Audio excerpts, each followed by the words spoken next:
पढ़ रहे थे कि अच्छा डिफरेंट जो डी मॉड्यूलेटर्स हैं उन्हें आप किन बेसिस पे कंपेयर कर सकते हैं। ठीक है, उसमें हमने दो चीज़ें पढ़ी थी, एक थी कॉम्प्लेक्सिटी और दूसरा था फिडेलिटी। एक चीज़ रह गई है वो थी बैंडविड्थ एफिशिएंसी।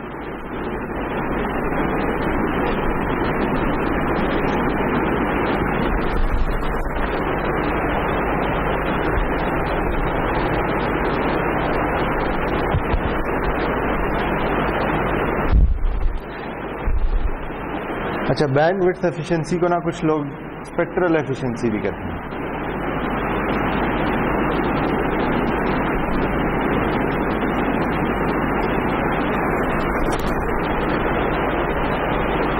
इसका क्या मतलब है? देखें, कॉम्प्लेक्सिटी में तो हमने ये कहा था कि डी मॉड्यूलेटर में क्या कुछ हो रहा है, ठीक है, उसमें किस तरह के कंपोनेंट्स रिक्वायर्ड हैं, उसके मुताबिक उसकी कॉम्प्लेक्सिटी बढ़ सकती है, उसकी कॉस्ट बढ़ सकती है। फिडेलिटी में हमने ये कहा था कि डी मॉड्यूलेटर जो सिग्नल रिकवर करता है उसकी एसएनआर कितनी अच्छी है, इसकी बेसिस पे हम डिसाइड करेंगे कि कौन सा डी मॉड्यूलेटर बेहतर है। बैंडविड्थ एफिशिएंसी ये है कि कोई कम्युनिकेशन सिस्टम एक सिग्नल को ट्रांसमिट करने के लिए कितनी बैंडविड्थ यूज करता है। ठीक है, ये दो चीजों की रेशो का नाम है, जिसमें एक है W और एक है BT। इसमें W क्या है? W है जी इंफॉर्मेशन सिग्नल बैंडविड्थ।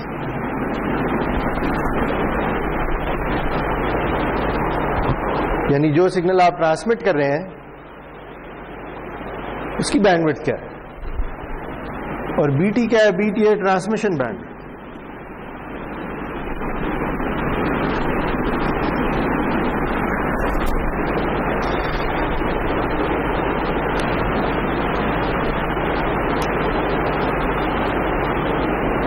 ठीक है, अगर आप वापस ब्लॉक डायग्राम पे चले जाएं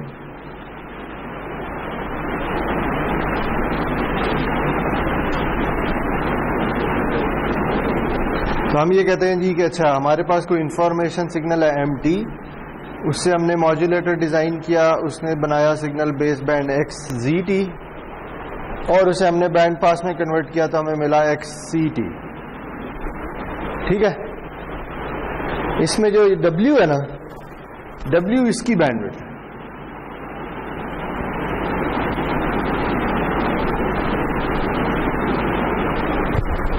कि जो सिग्नल असल में आप ट्रांसमिट करना चाह रहे हैं उसकी बैंडविड्थ क्या है। ये हो सकता है कि इसकी बैंडविड्थ और हो और इसकी बैंडविड्थ और हो। ठीक है, ये चीज पे डिपेंड करता है कि मॉड्यूलेशन किस तरीके से हो रही है। मॉड्यूलेटर आपके इंफॉर्मेशन सिग्नल के साथ क्या करता है, इस पे डिपेंड करेगा कि XZT की बैंडविड्थ क्या है या XCT की बैंडविड्थ क्या है। तो इसकी बैंडविड्थ को हम कह रहे हैं BT। ठीक है, तो इन दोनों की रेशो को हम कहते हैं बैंडविड्थ एफिशिएंसी। अच्छा देखें, अगर ट्रांसमिशन बैंडविड्थ आपकी सिग्नल की बैंडविड्थ से ज्यादा है तो बैंडविड्थ एफिशिएंसी 1 से कम होगी, ऐसे ही है। और अगर ट्रांसमिशन बैंडविड्थ आपके इंफॉर्मेशन सिग्नल की बैंडविड्थ से कम है तो फिर 1 से ज्यादा होगी। हमारी क्या कोशिश होगी? हमारी ये कोशिश होगी जी कि स्पेक्ट्रल एफिशिएंसी या बैंडविड्थ एफिशिएंसी ज्यादा से ज्यादा हो। ठीक है, क्यों ज्यादा से ज्यादा हो? इसलिए ताकि आप कम से कम बैंडविड्थ में ज्यादा से ज्यादा इंफॉर्मेशन ट्रांसमिट करें। लेकिन अगर ये रेशो ज्यादा है, इसका मतलब है कि फॉर अ गिवन W आपकी ट्रांसमिशन बैंडविड्थ कम है। ठीक है, यानी अगर आपके पास दो मॉड्यूलेटर डी मॉड्यूलेटर के पेयर्स हैं, एक सिग्नल ऐसे वॉइस सिग्नल है, ठीक है जी, जिसकी हमने बैंडविड्थ देखी थी तकरीबन 4 किलोहर्ट्ज होती है।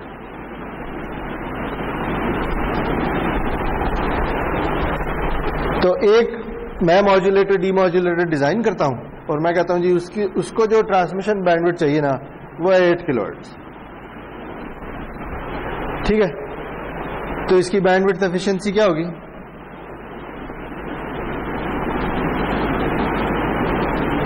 वो होगी 4/8। मैसेज सिग्नल की बैंडविड्थ जो कि मेरे केस में वॉइस है डिवाइडेड बाय जो मैं सिग्नल असल में ट्रांसमिट करता हूं उसकी बैंडविड्थ, तो ये 0.5 आ जाएगी, ठीक है जी। उसके बरक्स आप एक मॉड्यूलेटर डीमॉड्यूलेटर डिजाइन करते हैं जिसकी ट्रांसमिशन बैंडविड्थ से 4 किलोहर्ट्ज है, तो इसकी बैंडविड्थ एफिशिएंसी क्या होगी? 1, ठीक है। तो अगर हम बैंडविड्थ एफिशिएंसी की बेसिस पे कंपेयर करना शुरू करें तो ये मॉड्यूलेटर बेहतर होगा, ठीक है। क्यों? क्योंकि ये कम बैंडविड्थ यूज करता है। इसकी क्या वजह है? ये हम पढ़ चुके हैं कि जो जिस बैंडविड्थ में जिस स्पेक्ट्रम में आप ट्रांसमिट कर रहे हैं वो स्पेक्ट्रम यूजुअली आपको खरीदना पड़ता है, ठीक है। ये याद है जैसे हमने बात की थी कि जो सेल्युलर कम्युनिकेशन है उसमें जो भी सेल्युलर सर्विस प्रोवाइडर है वो स्पेक्ट्रम के पैसे दे रहा होता है, ठीक है। वो लाइसेंस खरीदता है और फिर उसमें ट्रांसमिशन करता है। तो अगर उसने एक फिक्स्ड लाइसेंस खरीद लिया है तो अब उसकी क्या कोशिश होगी? अब उसकी ये कोशिश होगी कि मेरी ट्रांसमिशन बैंडविड्थ कम से कम हो ताकि मैं ज्यादा से ज्यादा सिग्नल ट्रांसमिट कर सकूं, ज्यादा से ज्यादा इंफॉर्मेशन ट्रांसमिट कर, ठीक है। तो इसकी कुछ एग्जांपल्स हैं, जैसे एएम ट्रांसमिशन है,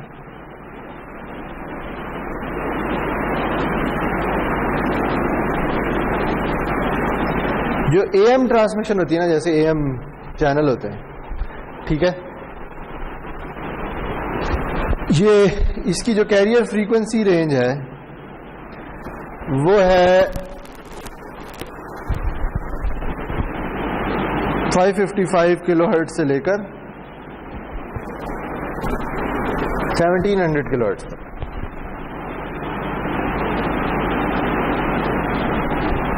ठीक है।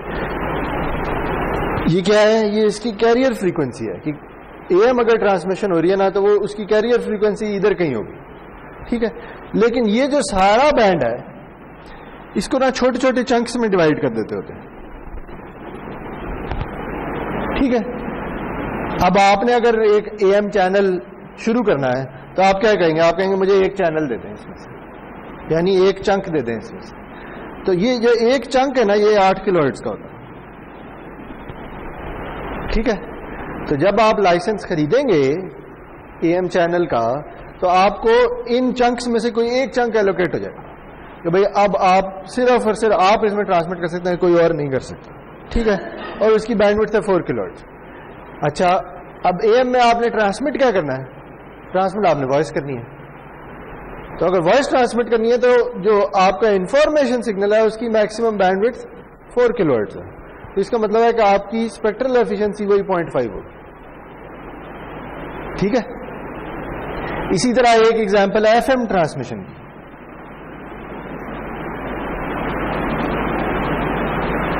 एफएम ट्रांसमिशन की जो कैरियर फ्रीक्वेंसी है वो जाती है जनाब 88 से 108, वो जाती है 88 मेगाहर्ट्ज से 108 मेगाहर्ट्ज तक, ठीक है।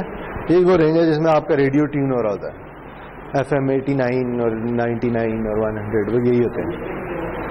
ये रेंज फिक्स्ड है और इसके अंदर चैनल भी फिक्स्ड है कि इसके अंदर कितने चैनल है। हर एक जो चैनल है ना उसकी बैंडविड्थ है जी 180 किलोहर्ट्ज इस केस में। तब अगेन अगर आपने एफएम ट्रांसमिशन करनी है तो आप इनमें से एक चैनल खरीदेंगे और फिर उसमें ट्रांसमिशन शुरू कर देंगे, ठीक है। लेकिन आपने इधर ट्रांसमिट क्या करना है? आपने कोई ऑडियो, कोई म्यूजिक, कोई इस तरह की चीजें ट्रांसमिट करनी है। हमने इस चैप्टर के शुरू में देखा था कि जो ऑडियो सिग्नल होता है या म्यूजिक सिग्नल होता है उसकी जो बैंडविड्थ है ना वो तकरीबन 15 किलोहर्ट्ज के अराउंड होती है, ठीक है। तो इसका मतलब यह है कि आपकी जो बैंडविड्थ एफिशिएंसी इस केस में होगी वो होगी 15K/180K, ये जो भी निकलती है, और नजर आ रहा है काफी कम है। ये बनती है जी कोई 0.08।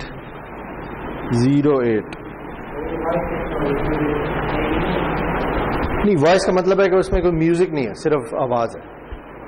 जब आप म्यूजिक ऐड करते हैं ना तो उसकी फ्रीक्वेंसी ज्यादा हो जाती है, क्योंकि जो म्यूजिक इंस्ट्रूमेंट्स होते हैं ना वो ज्यादा फ्रीक्वेंसी जनरेट कर सकते हैं as compare to human voice, इस वजह से उनकी रेंज ज्यादा होती है।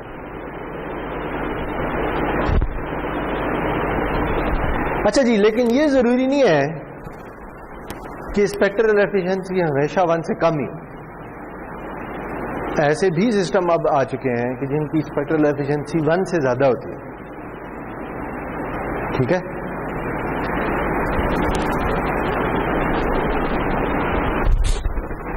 अगर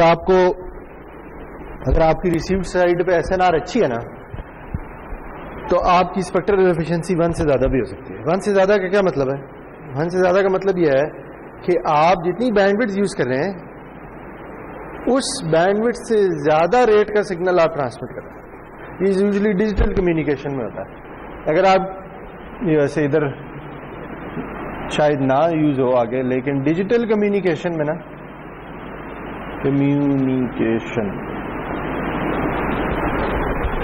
ठीक है, डिजिटल कम्युनिकेशन और एनालॉग में क्या फर्क होता है ये हम पढ़ चुके हैं।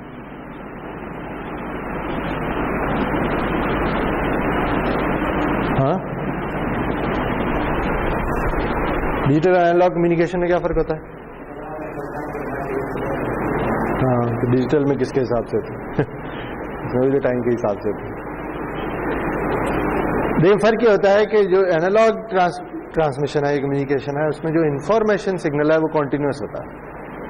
डिजिटल कम्युनिकेशन में जो इंफॉर्मेशन सिग्नल है वो डिस्क्रीट होता है। ठीक है, देखें इस केस में क्या है, इसकी यूनिट्स भी हर्ट्ज हैं और इसके यूनिट्स भी हर्ट्ज हैं। ठीक है, लेकिन जब आप डिजिटल इंफॉर्मेशन की बात करते हैं ना, फिर आप डेटा रेट की बात करते हैं। जैसे आजकल भी आप 3G 4G में क्या कह रहे हैं, कितने मेगाबिट्स पर सेकंड, ऐसे ही है ना। तो उस केस में जो इंफॉर्मेशन है वो बिट्स पर सेकंड में आ रही होती है, जबकि जो सिग्नल असल में ट्रांसमिट हो रहा है वो एनालॉग है, उसकी बैंडविड्थ वही हर्ट्ज में होगी। ठीक है, तो जो डिजिटल कम्युनिकेशन में स्पेक्ट्रल एफिशिएंसी का यूनिट होता है ना, उसे कहते हैं बिट्स पर सेकंड पर हर्ट्ज, यानी आप एक सिंगल हर्ट्ज में कितने बिट्स पर सेकंड ट्रांसमिट कर सकते हैं। तो ये ऐसे डिजिटल कम्युनिकेशन के सिस्टम एग्जिस्ट करते हैं कि जिनकी स्पेक्ट्रल एफिशिएंसी 1 से ज्यादा होती है। जैसे LTE भी है, LTE की भी स्पेक्ट्रल एफिशिएंसी कुछ केसेस में 1 से ज्यादा हो सकती है। ठीक है, यानी मैं सिर्फ ये बताना चाह रहा हूं कि स्पेक्ट्रल एफिशिएंसी जरूरी नहीं हमेशा ही 1 से कम हो, 1 से ज्यादा भी हो सकती है कुछ केसेस। ठीक है, तो ये स्पेक्ट्रल एफिशिएंसी है।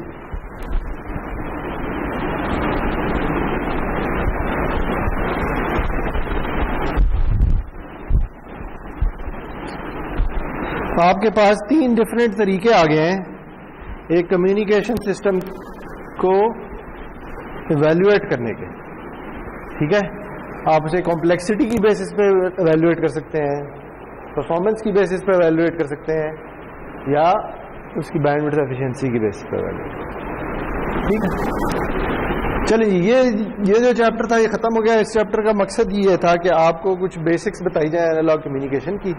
ठीक है, ताकि आपको कुछ मोटी मोटी चीजों का आइडिया हो जाए। तो इसमें हमने देखा क्या है, इसमें हमने बात शुरू की थी मैसेज सिग्नल से। ठीक है, हमने कहा था कि एनालॉग ट्रांसमिशन में जो मैसेज सिग्नल है वो वॉइस, ऑडियो, म्यूजिक, वीडियो, इस तरह की चीजें हो सकती है। उन्हें हम कैसे देखते हैं, मैसेज सिग्नल को कैसे कैरेक्टराइज करते हैं, उसका हम एनर्जी स्पेक्ट्रम देख सकते हैं। ठीक है, उससे हमें उसकी बैंडविड्थ का पता चल सकता है। सही है जी। और फिर हमने देखा कि मैसेज सिग्नल जो है वो रियल होता है, एनालॉग ट्रांसमिशन। फिर हमने देखा कि अच्छा मॉड्यूलेटर क्या होता है। हम इंफॉर्मेशन सिग्नल के बाद अगली जो चीज आती है कम्युनिकेशन सिस्टम, मॉड्यूलेटर होता है। तो मॉड्यूलेटर क्या करता है, मॉड्यूलेटर सिंपली मैसेज सिग्नल लेता है, उस पर कोई ट्रांसफॉर्मेशन अप्लाई करता है और उससे एक बेस बैंड सिग्नल बना लेता है। ठीक है, वो बेस बैंड सिग्नल ट्रांसमिट हो जाता है और वो चैनल में से गुजरता है। फिर हमने चैनल का मॉडल देखा है। उसमें हमने देखा था कि अच्छा चैनल का जो सिंप्लीफाइड मॉडल हम ले रहे हैं उसमें कुछ अटेन्युएशन होगी, कुछ टाइम डिले होगा। ठीक है, टाइम डिले और अटेन्युएशन, ये दो चीजें। हाँ, और नॉइज भी होगा। नॉइज हमने कहा था कि वो चैनल नहीं, वो रिसीवर की वजह से आ गया। ठीक है, तो उसे हम चैनल का पार्ट नहीं कहते होते ऐसे। उसके बाद नॉइज ऐड हो जाएगा। नॉइज में हमने देखा था कि अच्छा नॉइज की कुछ मोटी मोटी चीजें देखी थी कि अच्छा उसकी डिस्ट्रीब्यूशन कैसी होती है, वो रैंडम होता है, और उसकी पावर स्पेक्ट्रल डेंसिटी कैसी होती है, कांस्टेंट होती है। ठीक है, उसके बाद फिर हमने देखा कि यही जो चैनल का मॉडल है, इसे अगर हम बेस बैंड में देखें तो इसमें सबसे इंपॉर्टेंट चीज वो फेज शिफ्ट है जो आ रहा होता है।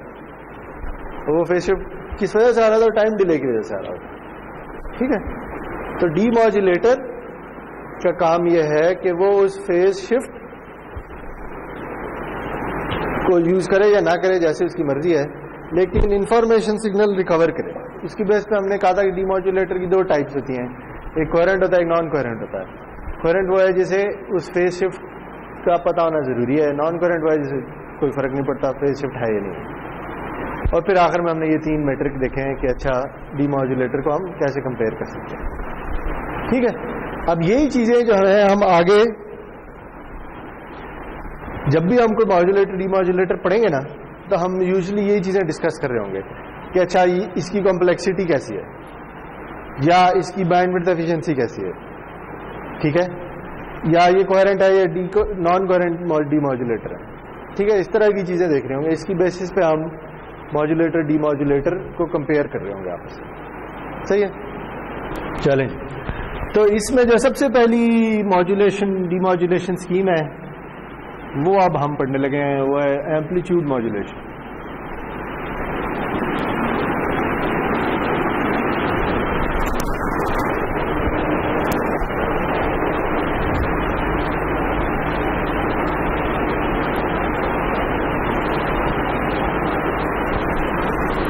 अच्छा जी, अगर आपको base band to band pass conversion कुछ याद है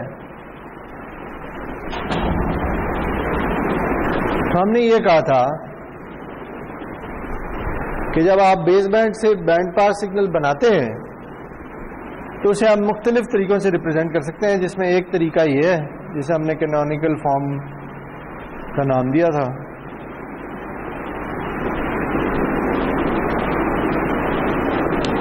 ये याद है? या हमने इसकी 3 डिफरेंट फॉर्म्स पढ़ी थी।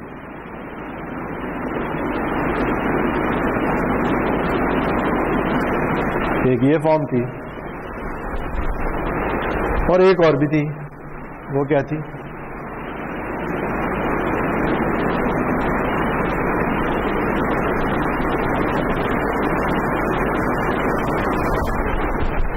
तीनों फॉर्म्स याद है?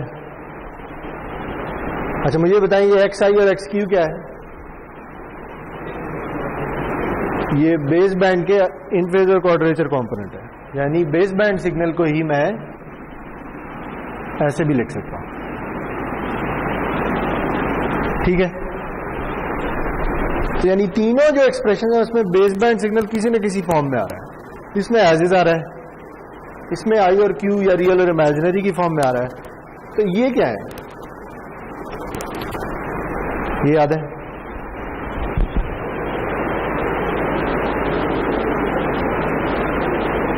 ये इसी बेस बैंड सिग्नल के मैग्नीट्यूड और फेज है, यानी जैसे हम इसे रियल इमेजिनरी फॉर्म में लिख सकते हैं, ऐसे ही हम इसे मैग्नीट्यूड फेज फॉर्म में या पोलर फॉर्म में भी लिख सकते हैं, या कॉम्प्लेक्स एक्सपोनेंशियल फॉर्म में भी लिख सकते हैं। वो कैसे लिखेंगे? वो होगा x a t e to the j x p T.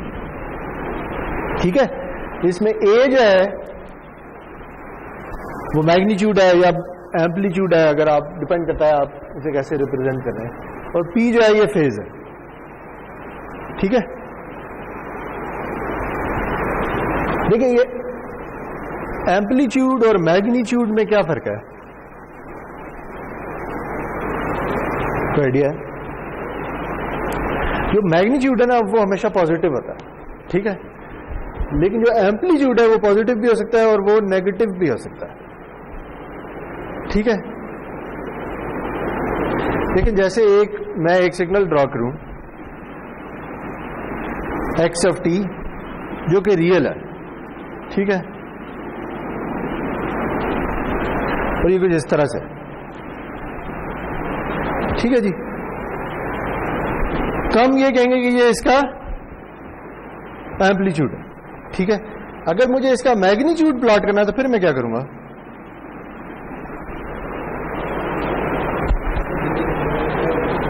तो फिर ये जो नेगेटिव हाफ है ये भी पॉजिटिव हो जाएगा, ठीक है।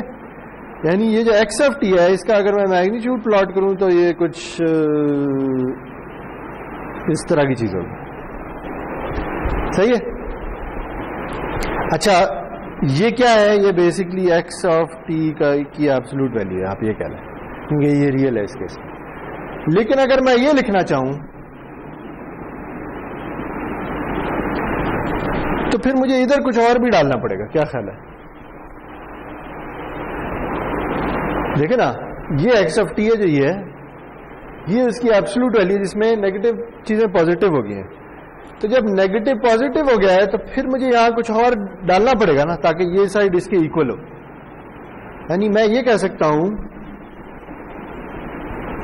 कि ये जो है ना, ये इक्वल है e टू द j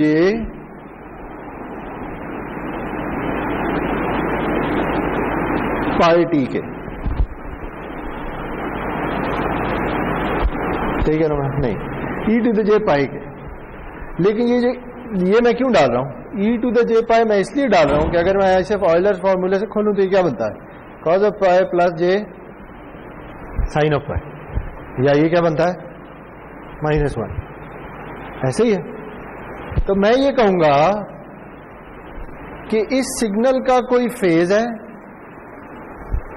ठीक है, जिसकी वैल्यू इधर तक 0 रहती है, लेकिन इस रीजन में इसकी वैल्यू पाई हो जाती है, ठीक है।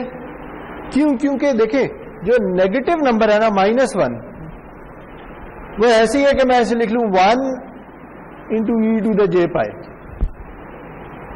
और जो 1 है ऐसे मैं ऐसे लिख सकता हूं 1 ई टू द जे 0। याद है ये मैं कैसे लिख रहा हूं? देखिए, अगर आप रियल इमेजिनरी प्लेन में देखें, ये रियल है, ये इमेजिनरी है, तो 1 किधर होगा, इधर, और -1 किधर होगा, इधर, ठीक है। तो अगर आप इसे मैग्नीट्यूड फेज में लिखना शुरू कर दें तो इसका मैग्नीट्यूड 1 है, एंगल 0 है, इसका मैग्नीट्यूड 1 है लेकिन एंगल 180 डिग्री या पाई है। तो जो नेगेटिव वैल्यूज है ना, नेगेटिव वैल्यूज, उनको मैं इस तरह से भी लिख सकता हूं, यानी उनका पॉजिटिव पार्ट लिख के साथ एंगल पाई बना दो। ये बात समझ आ रही है मैं क्या कहना चाह रहा हूं? तो इस तरह के जो सिग्नल है ना, इन्हें मैं ये भी कह सकता हूं कि अच्छा ये इसका मैग्नीट्यूड है, और इसका जो फेज है ये या 0 होता है या पाई होता है। 0 तब होता है जब ये पॉजिटिव हो, पाई तब होता है जब ये नेगेटिव, ठीक है। बात समझ आ रही है? तो ये अगर आप एम्पलीट्यूड ले रहे हैं ना, तो एम्पलीट्यूड पॉजिटिव भी हो सकता है, नेगेटिव भी हो सकता है। लेकिन अगर आप मैग्नीट्यूड ले रहे हैं तो वो हमेशा पॉजिटिव होगा। अगर आप एम्पलीट्यूड ले रहे हैं तो इसका मतलब यह है कि वो जो एंगल है ना 0 और पाई, वो इसके अंदर है, और ये फेज कंपोनेंट अलग से। और अगर आप यहां मैग्नीट्यूड ले रहे हैं तो फिर वो 0 या पाई इसमें ऐड हो चुका है, इधर है, इधर नहीं, बस ये फर्क है।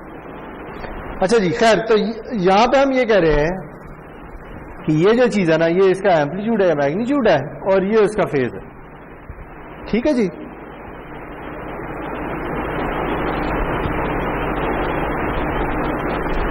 अगर आप अब इस एक्सप्रेशन पे थोड़ा गौर करें, ये वाली जो एक्सप्रेशन है बैंड पास सिग्नल की, तो देखिए इसमें क्या क्या चीजें हैं। इसमें एक तो एम्पलीट्यूड है, बेसिकली क्या है, ये कोसाइन है, एक टोन है जिसकी फ्रीक्वेंसी fc है, ठीक है।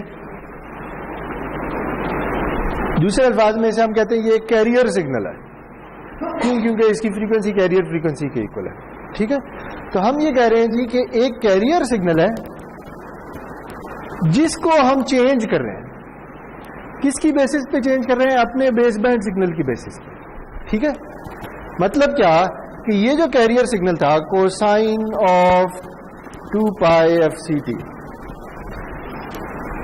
अगर हम मॉड्यूलेशन नहीं कर रहे तो ये सिंपल एक कोसाइन वेव है।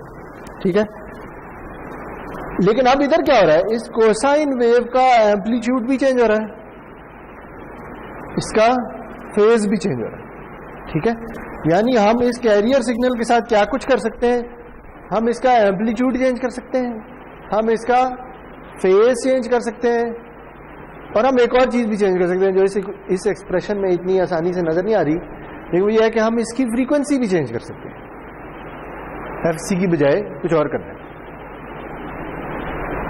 तो कहने का मकसद ये है कि मॉड्यूलेशन का मकसद ये होता है कि आप जो इंफॉर्मेशन ट्रांसमिट करना चाहते हैं वो अपने कैरियर सिग्नल में किसी तरह एम्बेड कर दें, उसके अंदर डाल दें।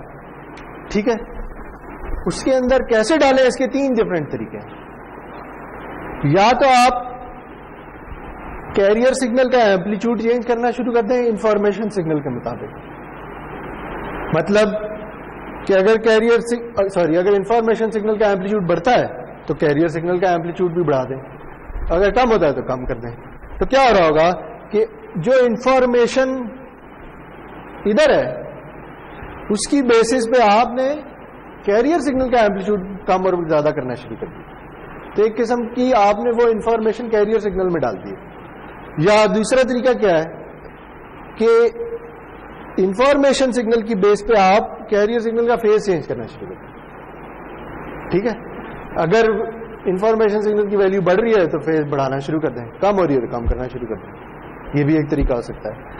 या आप इसकी फ्रीक्वेंसी चेंज करना शुरू कर दें कि अच्छा, अगर मैसेज सिग्नल की फ्रीक्वेंसी बढ़ रही है, या मैसेज सिग्नल की वैल्यू बढ़ रही है तो आप इसकी फ्रीक्वेंसी बढ़ाना शुरू कर दें, और अगर मैसेज सिग्नल की वैल्यू कम हो रही है तो आप इसकी फ्रीक्वेंसी कम करना शुरू करें। यानी ये 3 डिफरेंट तरीके हैं कि जिनके जरिए आप इंफॉर्मेशन इस कैरियर सिग्नल के अंदर डाल सकते हैं। अब डीमॉड्यूलेटर क्या देखेगा? अच्छा, मुझे सिग्नल मिलना है FC पे, लेकिन अगर FC से फ्रीक्वेंसी कम होती चली जा रही है तो इसका मतलब है जो इंफॉर्मेशन थी उसकी वैल्यू कम होती चली जा रही है। अगर कैरियर फ्रीक्वेंसी बढ़ती जा रही है इसका मतलब है कि इंफॉर्मेशन सिग्नल की वैल्यू बढ़ती चली जा रही है। ठीक है, तो 3 डिफरेंट तरीके हैं जिनके जरिए आप इंफॉर्मेशन को कैरियर सिग्नल के अंदर डाल सकते हैं। तो ये जो पहला तरीका हम पढ़ रहे हैं इसके नाम से जाहिर है कि ये क्या करेगा? ये कैरियर सिग्नल का सिर्फ एम्पलीट्यूड चेंज करेगा। ठीक है, आगे जब हम चलेंगे ना तो हम फेज मॉड्यूलेशन भी पढ़ेंगे, हम फ्रीक्वेंसी मॉड्यूलेशन भी पढ़ेंगे। तो वो यही करेंगी, फेज मॉड्यूलेशन बजाय एम्पलीट्यूड चेंज करने के फेज चेंज करना शुरू कर देगी, फ्रीक्वेंसी मॉड्यूलेशन फ्रीक्वेंसी चेंज करना शुरू कर देगी। तो यही 3 तरीके हैं। ठीक है, किसको? एम्पलीट्यूड मॉड्यूलेशन को डिफाइन अभी करते हैं ना, मैं तो सिर्फ वैसे बता रहा हूं कि क्या क्या हो सकता है। अच्छा, ये भी हो सकता है कि आप एक से ज्यादा चीजें चेंज करना शुरू कर दें, यानी आप एट अ टाइम एम्पलीट्यूड भी चेंज कर रहे हो और फेज भी चेंज कर रहे हो। इस तरह की भी स्कीम्स एग्जिस्ट करती है। ठीक है, अच्छा जी, खैर हम शुरू कर रहे हैं एम्पलीट्यूड मॉड्यूलेशन से, या इसे सादा अल्फाज में कहते हैं AM। ठीक है, अच्छा जी, तो वापस अगर हम उस ब्लॉक डायग्राम पे आ जाएं,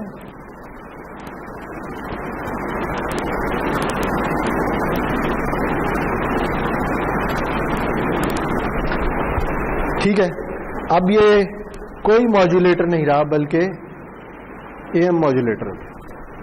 सही है जी। तो AM मॉड्यूलेटर, सवाल यह है कि ये कैसे बनाता है? तो AM मॉड्यूलेटर जो है ना वो सिंपल ये करता है कि वह M(t) लेता है और इसे किसी नंबर AC से मल्टीप्लाई करके कह देता है बस ये तुम्हारा बेस बैंड सिग्नल है। ठीक है, और ये जो AC है ना ये भी कोई रियल वैल्यू, M(t) तो खुद ही रियल है, AC भी रियल।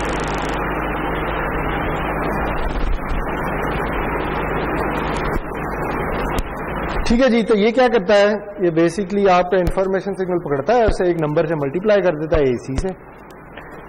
अगर AC 1 है तो इसका क्या मतलब है कि जो मैसेज सिग्नल है एज आगे जा रहा है। अगर AC की वैल्यू 1 से कम है तो उसे थोड़ा अटेन्यूएट कर रहा है, AC 1 से ज्यादा है तो थोड़ा मैग्नीफाई कर रहा है। ठीक है, अच्छा अगर ये XZT है तो,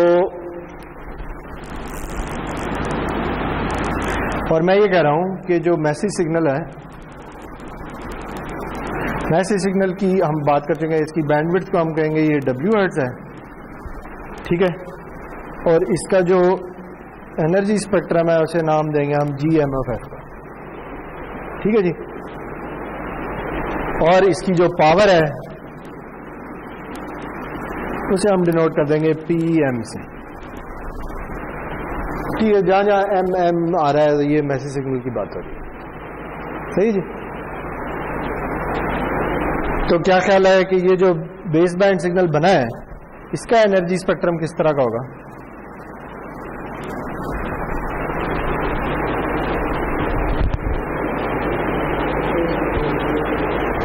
ये होगा AC का स्क्वायर,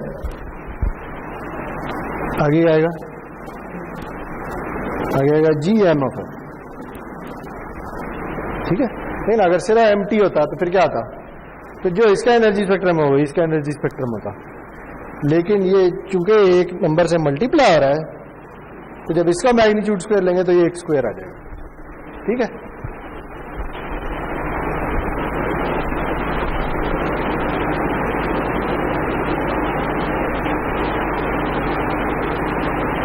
अच्छा जी, तो अब इससे जो बेस बैंड सिग्नल बनेगा, सॉरी बैंड पास सिग्नल बनेगा, वो क्या होगा?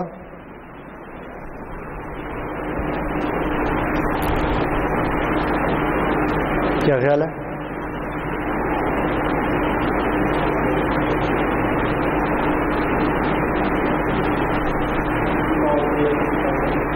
या तो आप उस, यानी ये अगेन ये 3 तरीके हैं। ठीक है, अच्छा चलें, इससे पहले ये मुझे ये बता दें कि XI(t) क्या होगा और XQ(t) क्या होगा? क्या ख्याल है?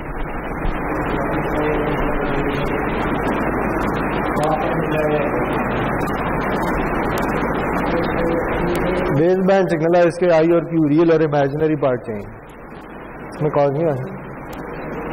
जो ये सारा का सारा खुद रियल है तो इसका मतलब ये सारा का सारा इधर आ रहा होगा, और Q कंपोनेंट क्या होगा? 0। ठीक है, I और Q क्या होते हैं? बेस बैंड सिग्नल के रियल और इमेजिनरी पोर्शन। ठीक है, तो I कंपोनेंट हो जाएगा AC टाइम्स MT और Q कंपोनेंट 0 होगा। सही है, अब तो बता दें अब XCT की एक्सप्रेशन क्या होगी? √2 ACM(t) कोसाइन ऑफ 2πx। ठीक है जी, अगर आप पहली एक्सप्रेशन जो लिखी हुई है उसमें XQT को 0 कर दें तो बाकी ये बच जाता है। ठीक है, अगर आप इस एक्सप्रेशन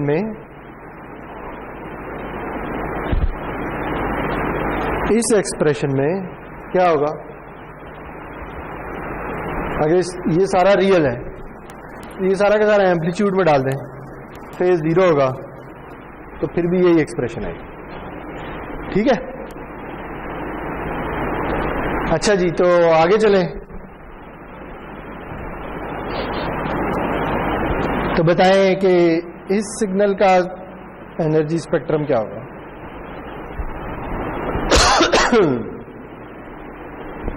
क्या ख्याल है?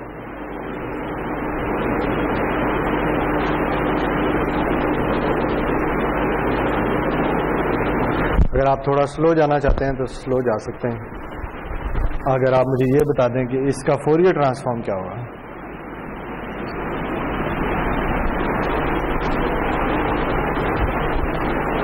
क्या ख्याल है?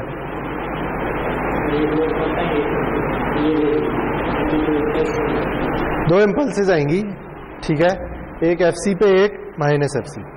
ये किसका फोरियर ट्रांसफॉर्म, 2 इम्पल्स, ये तो इसका है, तो बाकी चीज क्या होगी? ये तो कांस्टेंट है, ये भी कांस्टेंट है, ये तो कांस्टेंट नहीं है ना, इसका भी तो कोई फोरियर ट्रांसफॉर्म होगा बेचारे का, MF होगा, तो फिर टोटल का क्या बनेगा? क्या ख्याल है?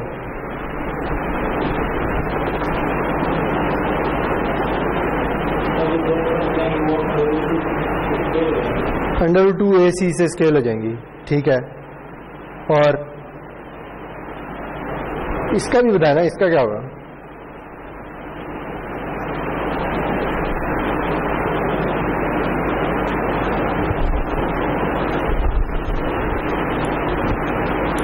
ठीक है ना, ये 2 सिग्नल है, 2 सिग्नल है, जो टाइम के रिस्पेक्ट चेंज हो रहा है उसे हम सिग्नल कह रहे हैं, ये कांस्टेंट है।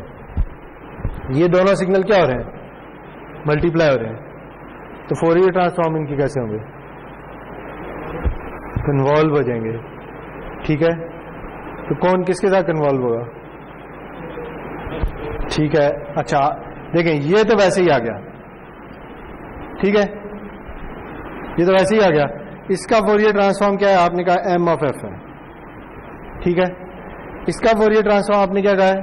2 इम्पल्सेस हैं, वो अगर मुझे लिखवा दें वो क्या क्या होंगी? Delta F minus FC plus F plus F, और साथ एक 1/2 भी आ रहा होगा कोसाइन की वजह से, वो मैं इधर लिख लेता हूं, ठीक है। तो अब ये दोनों क्या हो रहे होंगे? इन्वॉल्व हो रहे होंगे, तो आंसर क्या आएगा आप बताएं?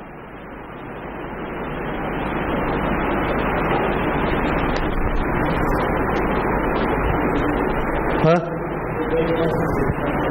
क्या आएगा? सॉरी मैंने सुना नहीं, मैं वो रख रहा,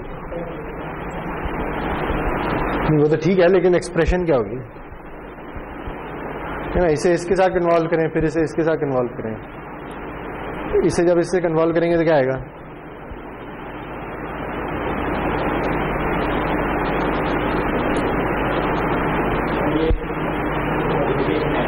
क्या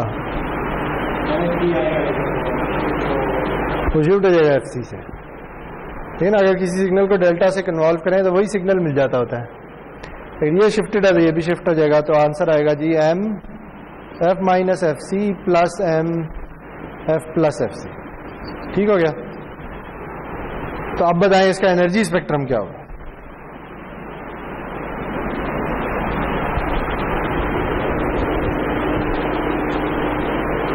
एनर्जी स्पेक्ट्रम कैसे निकालते होते हैं?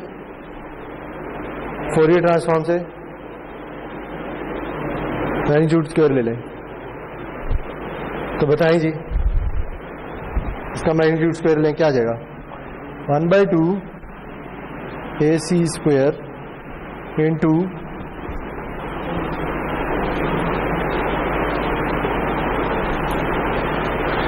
इसका अगर मैग्नीट्यूड स्क्वायर लेंगे तो क्या आएगा? उसे हमने एक नाम दिया था,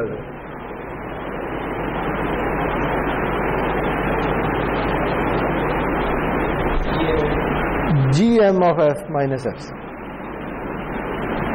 प्लस GM(f प्लस F), ठीक है जी। तो जो एनर्जी स्पेक्ट्रम मैसेज सिग्नल का था वो उठ के FC पे भी चला जाएगा, वो उठ के माइनस FC पे भी चला जाएगा, बस ये होगा, सही है।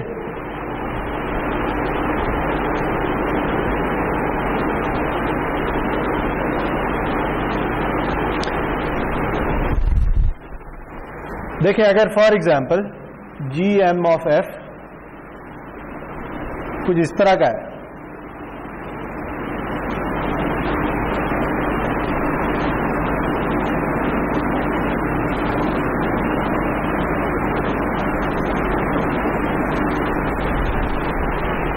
ठीक है,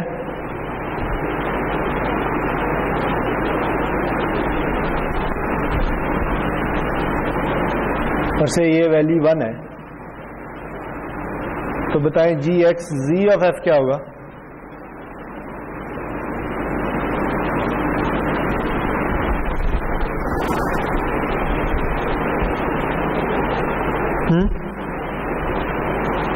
जी एक्स जी है, सी नहीं है, जी है।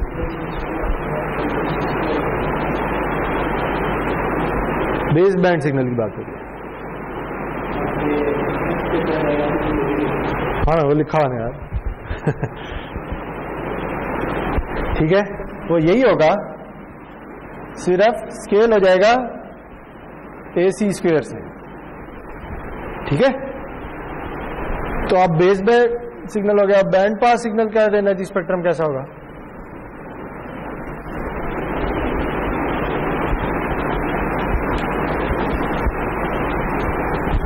तो क्या होगा? वो तो होगा, लेकिन होगा कहां पे?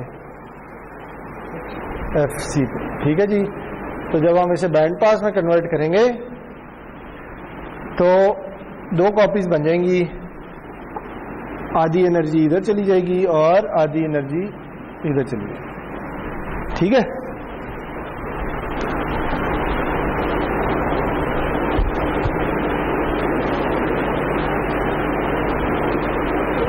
तो आपके ख्याल में ये जो सिग्नल है, इंफॉर्मेशन सिग्नल, इसकी वन साइडेड बैंडविड्थ कितनी है? W हर्ट्ज, जैसे हमने उधर लिखी है। ठीक है, इसकी जो बैंडविड्थ है वो W हर्ट्ज है। तो जो हमने बेस बैंड सिग्नल बनाया है, इसकी बैंडविड्थ क्या है? इसकी भी W हर्ट्ज बैंडविड्थ है। और जो बैंड पास सिग्नल बनाया है, इसकी वन साइडेड बैंडविड्थ कितनी है? 2W hertz. ठीक है, ये जो बैंडविड्थ है ये 2W हो गया। ठीक, तो फिर आपके ख्याल में ये जो AM है, इसकी बैंडविड्थ एफिशिएंसी क्या होगी?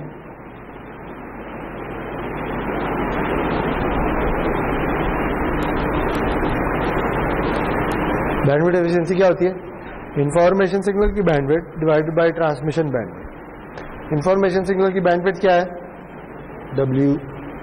जो सिग्नल ट्रांसमिट हुआ है उसकी बैंडविड्थ क्या है? 2W।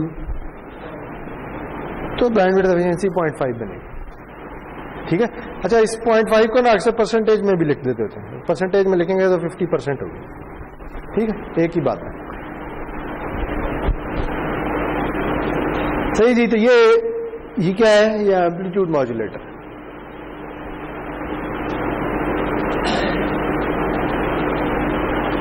अच्छा, हमने ये तो देख लिया है कि ये एम्पलीट्यूड मॉड्यूलेटर फ्रीक्वेंसी में क्या करता है। अब ये देखें कि ये टाइम में क्या करता है।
अगर आपका ये मैसेज सिग्नल है, ठीक है,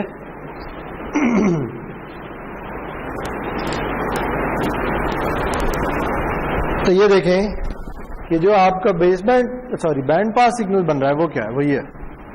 ठीक है, इसमें क्या हो रहा है?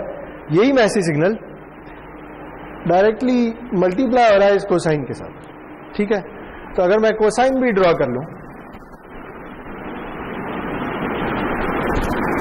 और कोसाइन चूंकि कैरियर फ्रीक्वेंसी पे है, और हम ये देख चुके हैं कि बैंड पास सिग्नल में जो कैरियर फ्रीक्वेंसी की वैल्यू है वो मैसेज सिग्नल की बैंडविड्थ से ज्यादा होती है। ठीक है, तो से जो कैरियर है ना वो इस तरह का। ठीक है, तो अब होगा क्या? टाइम में ये दोनों मल्टीप्लाई हो जाए। ठीक है, पहले तो इस एम्प्टी को हम इससे स्केल करेंगे। ठीक है, तो से हम स्केल कर चुके हैं और ये क्या हो गया, ये हो गया √2AC। ठीक है। अब जब ये दोनों मल्टीप्लाई होंगे तो क्या होगा, जब ये दोनों मल्टीप्लाई होंगे तो ये जो कोसाइन है इसका मैक्सिमम एम्पलीट्यूड हमेशा 1 और -1 के बीच में रहता है, ये स्केल होना शुरू हो जाएगी इस एम्पलीट्यूड के मुताबिक। ठीक है। से फॉर एग्जांपल ये जो मैक्सिमम वैल्यू है ना, मैं ऐसे एग्जांपल ले रहा हूं, 1 है। ठीक। तो जब हम यहां से शुरू होंगे और इन दोनों को मल्टीप्लाई करना शुरू करेंगे तो चूंकि इसकी वैल्यू 0 के पास है तो ये जब इससे मल्टीप्लाई होगा तो ये भी 0 हो जाएगा। ठीक है। अब टाइम के साथ क्या हो रहा है, इसकी वैल्यू बढ़ती जा रही है तो इसकी वैल्यू भी बढ़ती जाएगी। ठीक है। इधर जाके कांस्टेंट हो गया है तो ये भी कांस्टेंट हो जाएगा, फिर बढ़नी शुरू हो गया है तो ये भी बढ़ना शुरू हो जाएगा, बढ़ते बढ़ते बढ़ते मैक्सिमम इधर आ जाएगा। ठीक है। फिर क्या होगा, इसकी वैल्यू कम होनी शुरू हो गया है तो इसकी वैल्यू भी कम होनी शुरू हो जाएगी। ठीक है। चलते चलते क्या हो जाएगा, 0, तो ये भी 0 हो गया। ठीक है। इसके बाद क्या होगा, इसके बाद ये नेगेटिव हो गया, नेगेटिव हो गया तो इधर क्या होगा, क्या ख्याल, ये अगर ऊपर की तरफ जा रहा था तो ये नीचे की जाना शुरू हो गया। बात समझ आई। और फिर इसकी वैल्यू अब मजीद नेगेटिव होती जा रही है तो इसकी वैल्यू बढ़नी शुरू हो जाएगी, फिर कम हो रही है तो कम होनी शुरू हो जाएगी। बात समझ आई। तो ये कुछ इस तरह की चीज बनेगी। सही है।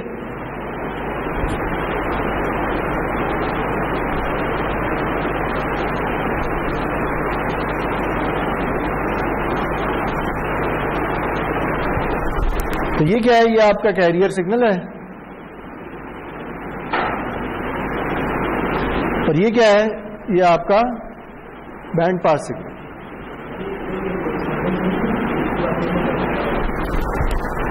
कैरियर फ्रीक्वेंसी एक फ्रीक्वेंसी होती है।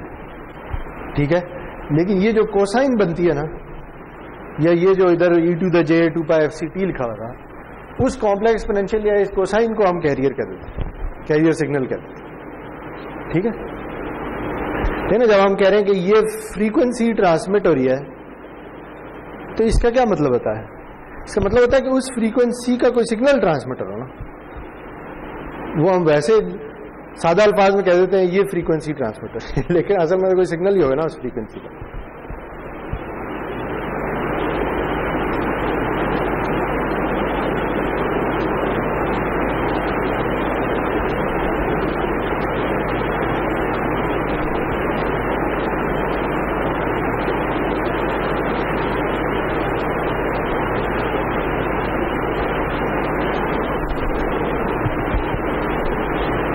ठीक है जी। तो ये समझ आया कि ये सिग्नल था, इंफॉर्मेशन फ्रीक्वेंसी में वो इस तरह नजर आता था। ठीक है। उसे हमने स्केल किया AC से तो हमने बेस बैंड सिग्नल बना लिया जो कि इस तरह का नजर आता है। फिर हमने एक कैरियर सिग्नल लिया जो कि फ्रीक्वेंसी में 2 इंपल्सेस थी। ठीक है। टाइम में हमने उन दोनों को मल्टीप्लाई किया था, हमें ये मिला।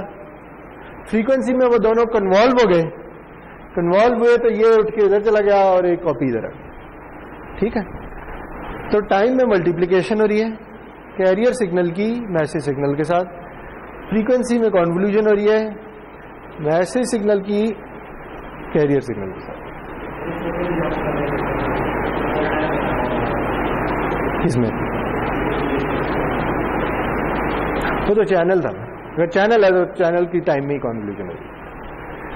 अच्छा, अब ये देखें कि जब हम कहते हैं ना कि हमने मैसेज सिग्नल को कैरियर सिग्नल में एम्बेड कर दिया है, तो ये देखें अगर मैं ये वाली वैल्यूज प्लॉट करना शुरू कर दूं रफली, तो देखें ये यही चीज बन रही है। ठीक है। ये जो प्लॉट हो रहा ना, इसे कहते हैं इनवेलप। याद है हमने पढ़ा था कि जो बेस बैंड इक्विवेलेंट सिग्नल है किसी बैंड पास सिग्नल का, उसे उसका कॉम्प्लेक्स इन्वेलप भी कहते होते हैं। याद है। तो ये वही इन्वेलप है। यानी ये जो सिग्नल ट्रांसमिट हो रहा है, इसका अगर आप किसी तरह ये इन्वेलप डिटेक्ट कर लें तो आपको वापस मैसेज सिग्नल मिल सकता है। ठीक है, सिर्फ मसला बताऊं क्या है, मसला ये है, मसला इस पॉइंट पे, ये जो पॉइंट है ना, इस पॉइंट पे मैसेज सिग्नल की वैल्यू पॉजिटिव से नेगेटिव हो रही है, और ये जो कैरियर सिग्नल एक डायरेक्शन में जा रहा था, एकदम से इसकी डायरेक्शन उलट हो गई। ठीक है, तभी हम आगे चल के देखेंगे कि ये जो पॉइंट है ना, इसे अगर मुझे नाम सही याद है, ऐसे नाम को याद रखने की जरूरत नहीं है, शायद इन्फ्लेक्शन पॉइंट कहते हैं, इस तरह कुछ कहते हैं।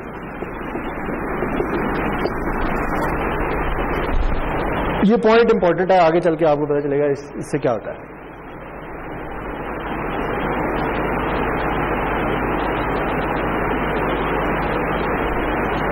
इधर ही अगर आप देखें इस मैसेज सिग्नल को अगर मैं, अभी हमने थोड़ी देर पहले बात की थी, अगर मैं इसे मैग्नीट्यूड फेज फॉर्म में लिख लूं तो क्या होगा, यहां से लेकर यहां तक इसका फेज क्या होगा, ये रियल है तो इसका फेज क्या होगा, 0।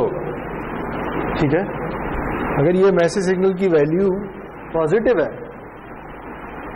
जैसे से 0.1 है, तो 0.1 को अगर मैं मैग्नीट्यूड और फेज फॉर्म में लिखूं तो 0.1 का मैग्नीट्यूड क्या होगा, 0.1 ही होगा, फेज क्या होगा, 0। ठीक है, तो जब तक ये मैसेज सिग्नल पॉजिटिव है, इसका मैग्नीट्यूड इसकी वैल्यू के इक्वल है और फेज 0 है। जो ये नेगेटिव होता है तो क्या होता है, इसका मैग्नीट्यूड तो पॉजिटिव होगा लेकिन इसका फेज पाई हो जाता है, ये उठ के दूसरी तरफ चला जाता है। ठीक है, तो हो क्या रहा है, वो असल में ये रहा है जी कि जब मैसेज सिग्नल की वैल्यू नेगेटिव हो जाती है ना, तो एक पाई फेज ऐड हो जाता है इस पूरे सिग्नल में। सही है, ये बात समझ आ गई। अच्छा, ये पाई फेज क्यों इंपॉर्टेंट है, अभी थोड़ा सा आगे चलते हैं तो हमें पता चल जाएगा। उससे पहले हमने एक और चीज देखनी है, वो है वेक्टर डायग्राम।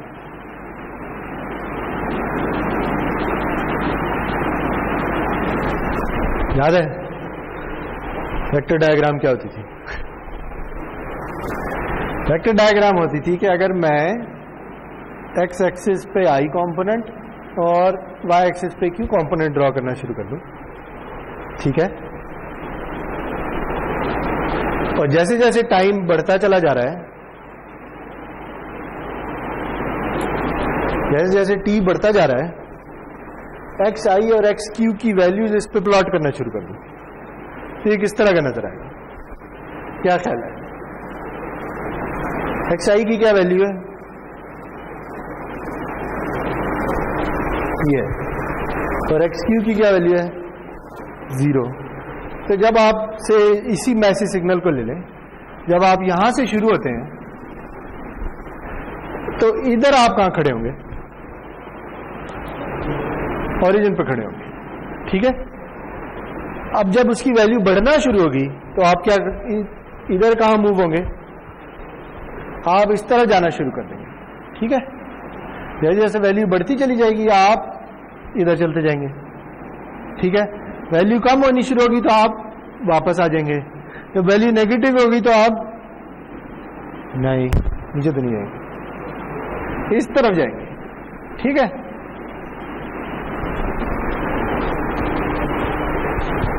और आप इस लाइन से बाहर कभी भी नहीं निकल सकते। इस लाइन से बाहर इसलिए नहीं निकल सकते क्योंकि आपका क्यू कंपोनेंट हमेशा ही 0 है। ठीक है, तो एएम के केस में अगर आप वेक्टर डायग्राम प्लॉट करेंगे ना तो हमेशा इस लाइन के गिर्द घूम रही होगी। ठीक है, बात समझ आई, हमेशा इस लाइन के अराउंड होगी। कहां तक जानी है ये कौन डिटरमिन करेगा, ये डिटरमिन करेगा कि इसकी मैक्सिमम वैल्यू क्या है।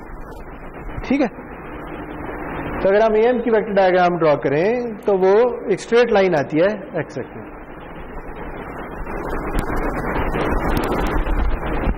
चलें जी, एक आधी और एग्जांपल कर लेते हैं फिर आगे चलते हैं। लेकिन वो एग्जांपल कहां पे करें, सवाल ये है।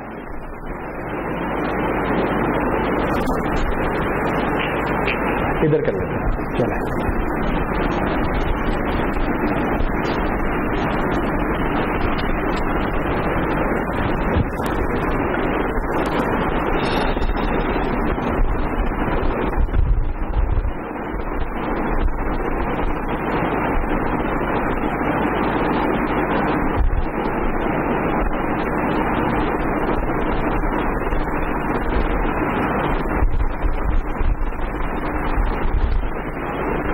अच्छा जी, आपके जो मैसेज सिग्नल है वो है beta time sine of 2 pi FMT, ठीक है। और इसकी आपने एम्पलीट्यूड मॉड्यूलेशन करनी है जी।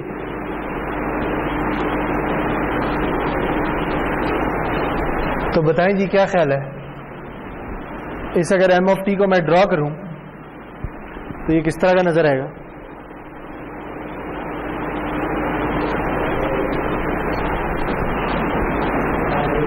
डिजाइन में तो ये इस तरह की, ठीक है। अच्छा, इसका अगर मैं एनर्जी स्पेक्ट्रम या पावर स्पेक्ट्रम जो भी कह लें वो ड्रॉ करूं तो वो किस तरह का होगा? या चले ड्रॉ ना करें, पहले एक्सप्रेशन बता दें, क्या ख्याल है कैसे निकालना है? इसका फोरियर ट्रांसफॉर्म लें, उसका मैग्नीट्यूड स्क्वायर ले लें, तो बताएं क्या आएगा। अब डायरेक्ट लिखना है, बीटा स्क्वायर आ जाएगा। अच्छा, और फोरियर ट्रांसफॉर्म, मैं उसका मैग्नीट्यूड स्क्वायर लेके पूछ रहा हूं।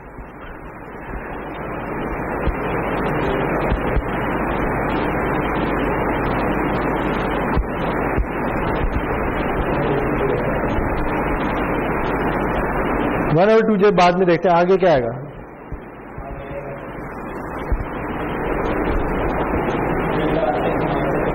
वही दो इम्पल्सेस आ जाएंगी जैसे कोसाइन के केस में आती है, ठीक है। अच्छा, वो जो 1/2j है ना, उसके जब आप मैग्नीट्यूड स्क्वायर लेंगे तो वो 1/4 हो जाएगा, ठीक है। तो ये टोटल चीज है, सही है। तो अगर हम इसे ड्रॉ कर लें, ये 0 है, अगर ये FM है और ये -FM है तो एक इम्पल्स इधर आ जाएगी। नहीं, वो मैग्नीट्यूड स्क्वायर जब लेते हैं ना तो फोरियर ट्रांसफॉर्म इनटू उसका कॉन्जुगेट होता है, तो वो J और -J होके प्लस हो जाएगा, ठीक है।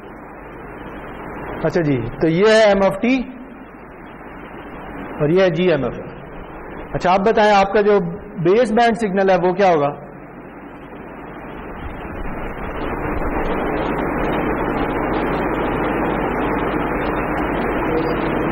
सिंपल, इसे AC से मल्टीप्लाई कर दें, AC beta sine of 2 pi FMT, ठीक है। तो अगर आप इसे टाइम में प्लॉट करेंगे या इसका एनर्जी स्पेक्ट्रम लेंगे तो वो यही आएंगे, सिर्फ इनकी वैल्यू चेंज हो जाए, ठीक है। ये AC से स्केल हो जाएगा। बात समझ आ रही है? यानी अगर अब मैं इधर ये लिखना चाहूं तो क्या होगा? अगर इसे मैं XZ कर दूं तो क्या होगा? इधर एक इजाफी AC स्क्वायर आ जाएगा, ठीक है। समझ आई बात? वही जो AC से स्केल किया है एनर्जी स्पेक्ट्रम में वो स्क्वायर हो क्या आ जाएगा।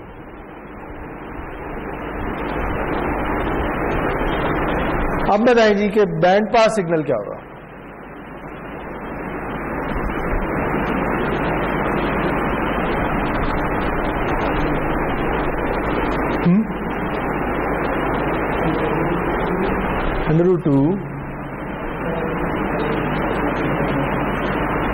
√2 AC बीटा, सारे पहले तो ये लिख लें, फिर अब बताएं क्या?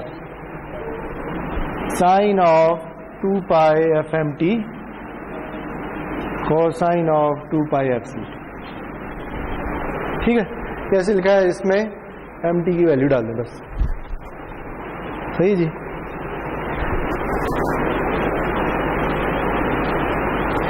तो आप बताएं जी इसका एनर्जी स्पेक्ट्रम क्या होगा?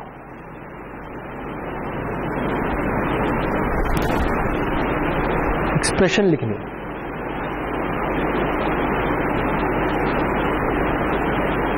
इससे देख के लिख सकते हैं।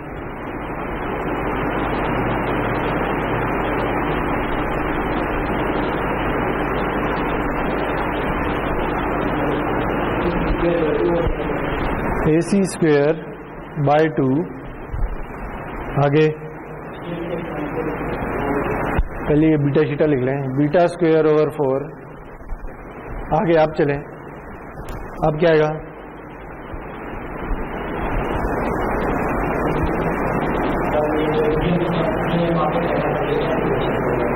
हाँ, तो GMFF क्या है? इधर थोड़ी देर पहले लिखा था, यही है बेसिकली।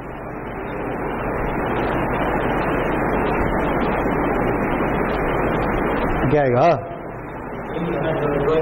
हाँ तो बताए ना, delta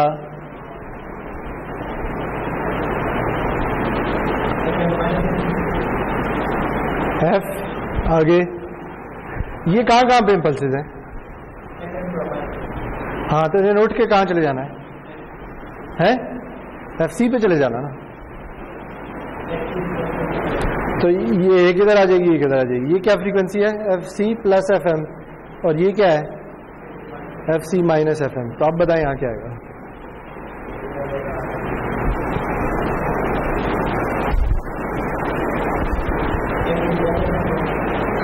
F minus FC plus FM, तो हो जाएगा F minus FC minus FM। ठीक हो गया? और इसकी वैल्यू के लिए क्या आएगा? Plus delta F minus FC plus FM। ठीक हो गया? F माइनस FC होता ना, तो अब FC नहीं रहा बल्कि FC प्लस FM होगा। लेकिन इसने उठ के और कहाँ जाना है? इधर भी जाना है।